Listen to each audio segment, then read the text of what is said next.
Saudara sekalian, Ibu sekalian, Bu Wali Kota, maaf Bu Mensos maksud saya, yang saya hormati, saya kira Bu Risma adalah sosok yang sudah tidak asing lagi bagi kita semua. Beliau adalah Wali Kota Surabaya sebelum menjabat Mensos ini, dan dalam hal masalah bidang sosial, beliau sangat menguasai masalah, karena rekan-rekan wartawan tahu bahwa beliaulah yang sangat fenomenal, yaitu membersihkan Surabaya dari komplek-komplek pelacuran, terutama pelacuran yang terbesar di Asia Tenggara, yaitu Komplek Doli.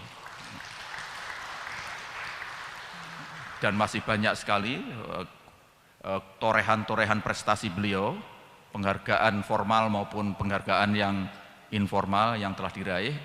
Dan saya berharap banyak dengan kehadiran beliau di Kementerian Sosial ini akan betul-betul memberikan suasana yang lebih baik.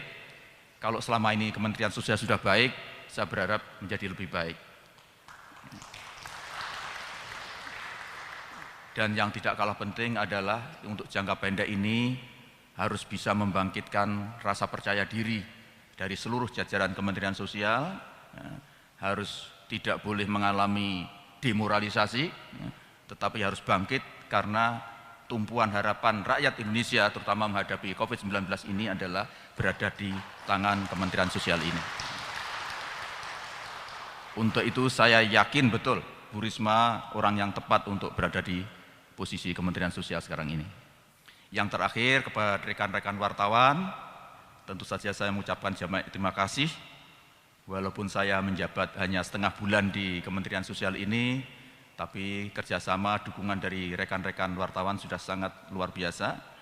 Berbagai macam pemberitaan yang gencar di Kementerian Sosial sudah tidak lepas dari peran serta dedikasi yang tinggi dari rekan-rekan wartawan semuanya. Demikian yang bisa saya sampaikan. Saya mohon maaf kalau selama menjadi Menteri 15 hari ada kekurangan, ada kesalahan yang saya lakukan, mohon dimaafkan. Assalamualaikum warahmatullahi wabarakatuh. Terima kasih kepada Bapak Muhadjir Effendi. Selanjutnya marilah kita simak sambutan yang akan disampaikan Menteri Sosial Republik Indonesia kepada Ibu Tri Risma hari ini. Dipersilahkan. Terima kasih. Assalamualaikum warahmatullahi wabarakatuh. Waalaikumsalam. Selamat siang, Shalom, Om Swastiastu, Namo Buddhaya, Salam Kebajikan, Rahayu. Yang saya hormati Bapak Menko, Bapak Muhadjir, saya hormati teman-teman semuanya. Saya mohon maaf, saya selalu kalau dengan tim saya katakan teman-teman saya, karena saya berusaha tidak menjadi kaku, sehingga dengan saya lebih nyaman. Teman-teman saya semuanya di Kementerian Sosial, dan ada teman-teman saya juga dari Surabaya, dan rekan-rekan media. Pertama, marilah kita panjatkan puji syukur kehadirat Tuhan Yang Maha Kuasa, karena pada siang hari ini kita dapat bersilaturahmi bersama dalam rangka serah terima, dan karena kebesaran Tuhan Yang Maha Kuasa kita hadir dalam kondisi sehat walafiat. Yang kedua, saya mengucapkan matur nuwun Bapak Menko yang telah berkenan, dan tadi saya bersama-sama di sini diantar takut saya. Ya. Matur nuwun Pak Menko. Saya juga tadi masih kaget-kaget. Sopo iku Kemensos ya, Menteri Sosial sopo gitu, karena di pikiran saya masih Wali Kota Surabaya. Saya ingin menyampaikan teman-teman semuanya, kepada teman-teman semuanya. Mungkin kita tidak menyadari bahwa kita mempunyai peranan yang sangat penting sekali untuk seseorang atau siapapun yang membutuhkan. Mungkin kita hanya sekedar menandatangani berita acara apa, bantuan apa, namun yang diberikan bantuan mereka sangat luar biasa senangnya. Coba kita bisa bayangkan. Mungkin yang kita bantu tidak terlalu banyak, misalkan 100.000. Bagi kita mungkin 100.000 apa? Tapi bagi seseorang itu 100.000 itu menjadi luar biasa. Teman-teman berdirinya santai aja, kok berdiri tegap, bikin kok kesel kabeh, ya capek semua nanti. Jadi saya ingin menyampaikan, kenapa Bu Risma kenapa tahu? Karena saya sangat mendalami mulai anak jalanan, mulai di Surabaya tuh ada 1.300 orang gila yang dibuangi hampir 98% itu bukan orang Surabaya. Sudah sembuh saya pulangkan, balik lagi Bu, saya diusir katanya. Udah ikut saya aja Mbak, saya bilang itu. Coba bayangkan kalau kita bisa membantu satu orang saja. Kemudian orang itu karena dia kita bantu, dia bisa menghidupi keluarganya. Mungkin dia punya 2 anak, 3 anak dan 1 istri. Coba bayangkan dengan 1 orang maka kita bisa membantu segitu banyak orang. Mungkin bisa sekolah kemudian si anak itu. Sehingga kemudian kalau dia sekolah dia tidak jadi penjambret. Dia tidak perlu nodong karena dia bisa sekolah. Karena dia bisa makan. Jadi yang kita lakukan ini sungguh sangat mulia. Namun tergantung kita. Kalau kita niatnya hanya sekedar, oh ya aku bekerja di Kementerian Sosial selesai. Tapi coba kalau kita benar-benar niatkan itu untuk kita bisa membantu, menolong orang lain, maka kita tidak akan pernah berhenti di situ. Hanya sekedar administrasi. Tadi Pak Menko nyampaikan, saya juga akan pelototi Pak, saya orangnya sangat detail. Kadang-kadang galak, ya kadang-kadang Mbak. Kalau kebangetan saya marah baru. Tapi kalau enggak ya selesai saya. Jadi kalau saya sekali marah, jangan takut nanti setelah itu selesai.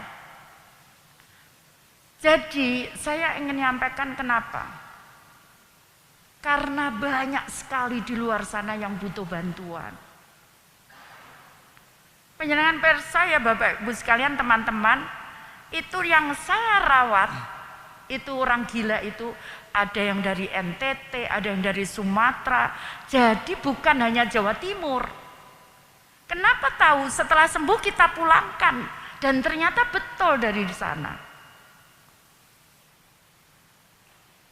Coba ada yang ketemu seneng karena sudah sekian tahun dicari nggak ada. Tapi ada juga yang nggak seneng kemudian orang itu kembali. Coba Bapak Ibu sekalian, mari kita rasakan. Kalau kita tidak menolong mereka, kemudian itu terjadi pada kita atau keluarga kita. Coba mari kita rasakan. Ada saudara kita. Maka coba kita bisa bayangkan itu. Saya selalu katakan itu ke teman-teman pemerintah kota. Tolong, kalau kita bantu, niatkan kita bantu. Saya harus ngajari sampai bawah. Mulai Satpol PP yang paling bawah sampai Linmas bawah. Dulu Satpol PP itu keras sekali kalau suka bongkar-bongkar paksa begitu. Saya ngomong, iku rakyatku, iku wargaku. Kalau kamu nyakiti mereka, itu sama dengan menyakiti saya. Dan kemudian mereka berubah. Yang namanya Satpol PP di Surabaya itu dorong mobil, ngangkatnya barang orang kalau tidak kuat, itu sudah biasa. Dan apa yang salah dari kita? Dengan tangan kita, dengan kaki kita, dengan mata kita, kita bisa membantu dan menolong orang lain. Apa yang salah? Bapak Ibu sekalian, saya cerita. Saya tidak kaya dan bahkan tidak punya uang saat dicalonkan jadi wali kota. Namun kenapa jadi katanya Pak Muhajir karena memang saya dari kecil hidup dengan anak yatim, orang tua saya punya rumah yatim. Tapi yang terjadi adalah ya mungkin karena orang tua saya suka nolong orang, sehingga itu implikasinya kepada saya. Jadi panjenengan nggak usah khawatir, mungkin kita tidak punya. Saya juga wali kota, kalau dibandingkan wali kota daerah lain mungkin saya juga tidak. Tapi coba bayangkan, legasi orang-orang itu terkesan anak-anak itu pada nangis semua dengar saya ke Jakarta. Anak-anak berkebutuhan khusus yang saya rawat. Mulai kecil sampai anak-anak jalanan yang saya rawat. Bahkan ada lansia, saya membuat rumah Gria Werda, itu pun banyak juga orang luar kota. Jadi kalau kita resource kita gunakan, kita bisa efisien di kantor ini, maka itu bisa kita bantukan untuk nolong orang lain. Tadi saya sempat kaget, 1,3 triliun untuk data, waduh mati saya bilang itu. Kalau kita tidak hati-hati, karena bukan itu uang besar sekali 1,3 triliun itu. Bukan besar, besar sekali. Jadi mari nanti tolong difikirkan bagaimana kita bisa membuat dan mengevaluasi data dengan efisien. Sehingga sisanya kita bisa bantukan untuk orang lain.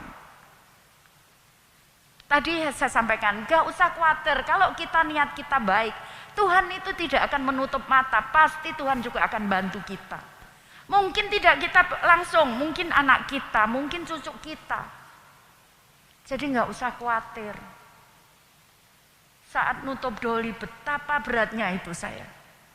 Sudah diancam dibunuh, tiap sore itu ada ular datang ke rumah. Belum lang polisi di depan rumah itu, Bu, rumahnya kebakaran, kita keluar nggak apa-apa. Jadi tapi coba sekarang betapa saya kemarin dituntut, ada warga di situ nuntut 1 triliun. Daden kuwes aku melok ae lek 1 triliun duit dari mana gitu. Tapi ternyata yang bela tuh orang doli semua. Mereka masuk ke pengadilan semua. Dan Bapak Ibu kalau tahu sekarang orang doli betapa bahagianya mereka. Yang dulu tidak pernah mereka rasakan kebebasan itu. Anak-anak dulu jam 5 sore harus masuk rumah. Sekarang mereka bisa bermain. Mereka bisa belajar. Jadi coba bayangkan kalau kita lakukan itu dengan sungguh-sungguh, insya Allah itu akan kembali kepada kita. Gak usah takut panjenengan. Ayo mari kita sama-sama. Kita berikan yang terbaik dari diri kita. Sesuai dengan tugas kita. Karena sebetulnya ini semua, ya kalau semua ngomong ibadah, kerja itu ibadah. Di Kementerian Sosial ini ibadah pangkat berapa gitu. Karena nolong itu, tapi memang kita benar-benar harus dengan dengan tulus, dengan ikhlas. Percaya saya selalu sampaikan ke teman-teman saya di pemerintah kota. Mungkin kita nggak punya, tapi anak-anak kita yang akan membawa diberikan balasan itu kepada anak-anak kita. Mungkin bukan kita yang terima. Jadi karena itu, ayo. Nanti saya mohon tadi Bapak Presiden pesen nyon sewu ya Pak Menko. Bapak Presiden pesen kita yang terutama yang triwulan 4 bantuan itu bisa harus selesai. Ya, selesai ini sudah minggu terakhir. Kita harus selesai, kemudian yang untuk 2021 awal Januari itu juga harus selesai. Jadi minggu pertama bulan Januari karena digunakan supaya ada perputaran uang untuk menggerakkan ekonomi. Nanti saya punya pengalaman ya, saya 2010 saya membentuk namanya program pahlawan ekonomi. Itu ibu-ibu dari tukang becak, buruh gitu, istri TKW itu saya kumpulkan. Saya mulai dengan 89 kelompok. Sekarang ini 18.000 kelompok. Dan dari 18.000 itu yang sekarang pendapatannya 1 bulan di atas 1 miliar itu lebih dari 25%. Jadi nanti ada pola-pola yang kita harus lakukan dengan pemberdayaan. Saya percaya di sini banyak yang pinter-pinter. Mari kita gunakan untuk menyelesaikan. Jadi warga kita tidak kita ajarkan hanya menerima, tapi mereka kita ajarkan untuk berusaha sehingga mereka bisa terhormat. Boleh dicek, tidak ada pengamen di Surabaya, tidak ada anak jalanan di Surabaya, tidak ada pengemis. Tidak boleh ngemis di Surabaya, tidak boleh dia ngamen di jalan. Caranya gimana? Saya bayar dia ngamen di Taman Dian, kita bayar pemerintah kota, tapi bukan di jalan. Coba kita bisa bayangkan kalau di jalan-jalan itu banyak pengemis. Coba kita bayangkan. Orang dari negara lain ngomong apa ke kita? Ke negara kita. Coba bayangkan. Itu bisa ya kita ajarkan, kita baca bahwa mereka kalau mau dapatkan rezeki ya harus bekerja. Bukan minta-minta. Nanti akan larinya ke sana, saya berharap nelayan itu cuma dibantu memperbaiki perahunya aja senengnya ampun. Senengnya ampun mereka. Seringkali kita tidak menyentuh di situ. Saya juga, masa ya kita tega. Saya pernah jalan, makanya saya ngomong, Pak nanti foradernya di belakang Pak, saya sampaikan. Kenapa? Soalnya kalau saya lihat sesuatu saya berhenti. Pernah di sini sampai muter saya 3 kali. Orang itu kenapa ya tidur dekat sampah? Muter saya 3 kali. Terakhir aku enggak kuat, enggak bisa aku turun. Turun, kenapa? Ternyata dia kelaparan. Kemudian orang itu kelaparan, saya nitip di warung sebelah untuk di sini, di Jakarta. Kemudian saya nitip uang itu di warung itu, orang itu dikasih makan sama warung itu. Cobalah. Coba. Nah karena itu kalau kita bisa bantu, kalau kita bisa efisien di operasional kita, maka kita bisa bantu sisanya ke orang-orang tadi yang membutuhkan. Bagaimana mungkin sekarang kalau dia sendiri, data itu dia sudah mungkin sudah sekian tahun dia keluar dari daerahnya. Mungkin nggak bisa nerima bantuan kita berikan. Maka kita harus pikirkan orang-orang yang ini. Belum dia nggak punya rumah, kemudian nggak bisa makan. Maka kita harus pikirkan itu. Mohon maaf Pak Muhadjir, saya bicara karena mohon maaf, jangan sampai nanti saya juga takut jadi menteri ini, nanti saya gak isok mergo masuk surga gara-gara saya keliru jalankan ini. Nanti Risma aku gak isok mlebu waktu kamu jadi menteri sosial, kamu ada yang gak kamu kerjakan katanya. Waduh saya takut itu, saya gak mau selesai dunia nanti pertanggungjawaban hanya pertanggungjawaban saya pribadi kepada Tuhan, bukan karena saya ingin menyelesaikan jabatan saya dengan maksimal gitu. Jadi itu, dan teman-teman nggak usah kaget kalau saya datangnya pagi sekali. Itu sudah kebiasaan dari dulu kala gitu. Sejak sekolah saya punya kebiasaan itu, jadi jangan kaget. Nggak apa-apa, kalau teman-teman datangnya pokoknya nggak terlambat aja. Ya, tapi saya memang suka datang pagi. Jadi nggak usah sungkan sama saya omong sekali di kantor itu saya datang paling pagi, pulang paling malam. Jadi nggak usah sungkan, nggak ada kalau waktunya selesai pulang-pulang, nggak apa-apa. Saya nggak gitu, tapi saya harus menyelesaikan. Tapi kadang-kadang saya berputar dulu. Katanya Pak Menko ini, Bu Risma ojo dirubah. Lah karena saya tidak dirubah, saya juga kerjakan itu karena saya harus cari itu yang tadi saya sampaikan. Mungkin ada yang nggak bisa makan, mungkin nggak bisa tidur, saya harus tangani itu. Jadi saya mungkin mutar. Makanya takut kalau saya nanti foradernya di depan, saya berhenti ketinggalan tuh forwarder ngawal sopo. Mohon maaf ya, ini karena memang saya nggak mau berubah. Saya pengen tetap saya seperti Risma, jadi apapun saya. Ya, jadi saya mohon maaf, saya juga kadang-kadang waduh ini dikei pen, Mbak ini harus dipakai tak pen ini. Iya duh, saya tuh enggak pernah pakai simbolnya wali kota itu enggak pernah. Kalau enggak upacara saya enggak pernah pakai ini, mudah-mudahan enggak ketinggalan. Terus enggak bisa masuk Pak. Ya, jadi saya pernah Pak diusir, mana simbolnya wali kota? Pak aku enggak pernah bawa, saya bilang. Ya wes aku pulang gitu. Enggak Bu Risma katanya. Jadi seperti itu ya. Jadi saya ayo mari kita bergandengan tangan. Tidak ada sekat karena tadi kalau kita bisa menyatu begini maka biaya itu akan bisa turun dengan drastis. Percaya saya.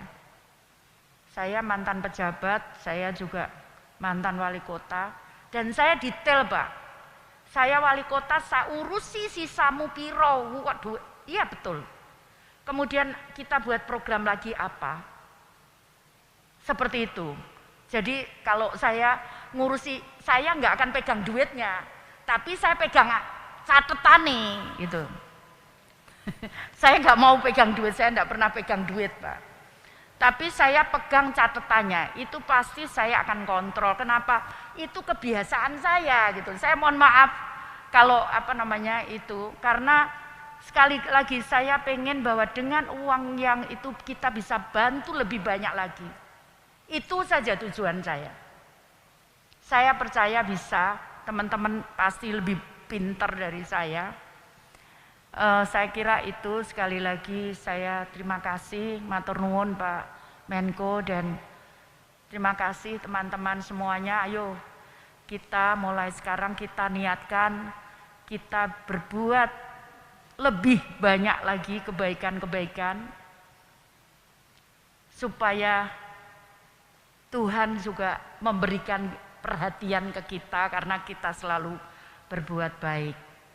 Saya kira itu mohon maaf agak lama dan sekali lagi mungkin kalau dengar saya paling Bu Risma itu jahat gitu ya Pak.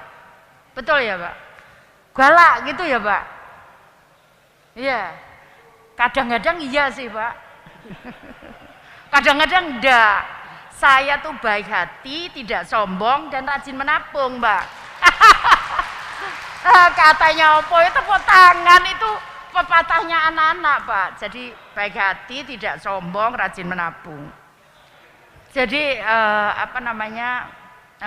sekali lagi mari teman-teman kita bekerja sama, kita bergandengan tangan karena saya percaya bahwa pemikiran satu orang itu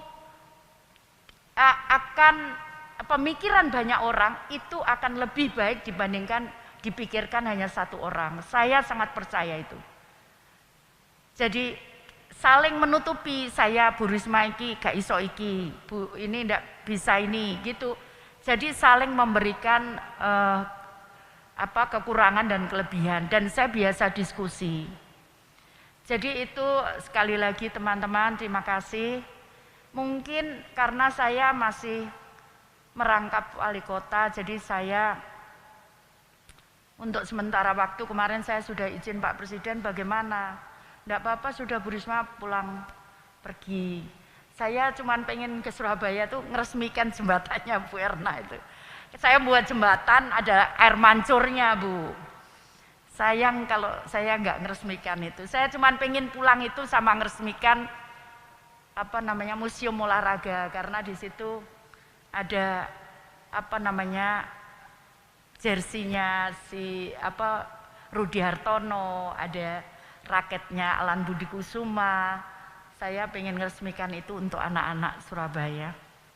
Saya kira itu sekali lagi saya matur nuwun Pak Menko sudah tadi diantar ke sini, matur nuwun. Dan juga mohon maaf kalau ada yang kurang berkenan dan terima kasih Pak Sekjen, saya juga Pak Menko pakai Innova, saya juga pakai Innova saja. Ya, ya, saya pakai Innova saja. Saya kira itu terima kasih. Mohon maaf kalau ada yang kurang berkenan. Saya akhiri. Wassalamualaikum warahmatullahi wabarakatuh. Waalaikumsalam. Shalom, Om Santi, Santi, Santi Om. Namo Buddhaya, salam kebajikan.